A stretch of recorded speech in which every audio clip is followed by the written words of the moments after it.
Laboni estate পুজো কমিটির পুজো এবার পা দিল 40 বছরে। শেলি ও হ্যাংলার যৌথ উদ্যোগে কুইজ প্রতিযোগিতাতে মিলল দারুণ সাড়া। বিজয়ীরা জিতে নিলেন আকর্ষণীয় পুরস্কার। শেলি হ্যাংলা পুজোর সেরা ভোগ এই মেগা ইভেন্টের টেস্টিং পর্যায়ে যাওয়ার আগে আমরা এখানকার অর্থাৎ লাবণী আবাসন সমিতির মেম্বারদের মধ্যে ছোট্ট একটা কুইজ কন্টেস্ট করব এবং কুইজে যারা যারা জিতবেন তারা কিন্তু শেলিজ এবং হ্যাংলার তরফ থেকে আকর্ষণীয় একটা গিফট হ্যাম্পার পাবেন। ঢোকলা ঢোকলা ভারতবর্ষের কোন রাজ্যের খাবার? হাত তোলো।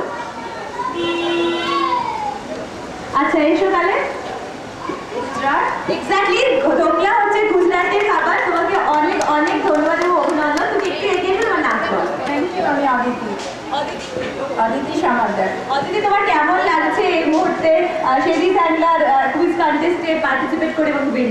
আমাদের লাবণী প্রায় 40 বছর অতিক্রান্তির পুজো, আর তোমরা এসেছো এই ধরনের অভিনব, মানে আমি আগে দেখিনি এই ধরনের আমাদের ভোগের ওপর কোনো প্রতিযোগিতা, এবং অবশ্যই অবশ্যই ভীষণ আনন্দ হচ্ছে, আর আমরা পুরস্কার পেলে তো আরো আনন্দিত।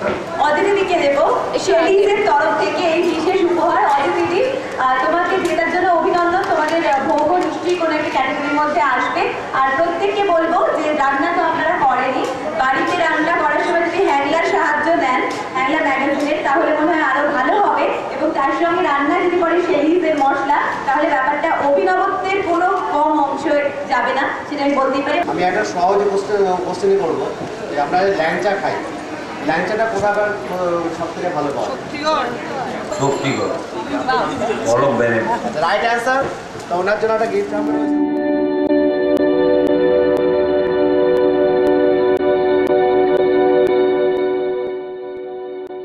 মহাভোগের মেনুতে ছিল খিচুড়ি, পায়েস এবং আরও অনেক কিছু।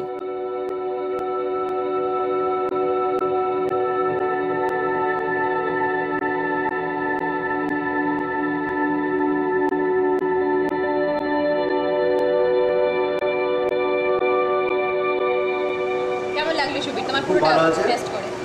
সবথেকে ভালো লাগছে পোলাওটা, সত্যি খুব ভালো হয়েছে। আমার আরেকটা জিনিস ভালো লাগলো, আমি আরেক জায়গায় গেছি, টেস্ট করে দিয়েছি। মায়ের যদি নিবেদন করার সময় তুলসী পাতা দেয়, আমি আগের জায়গাগুলোতে সেরকম দেখিনি, ভালো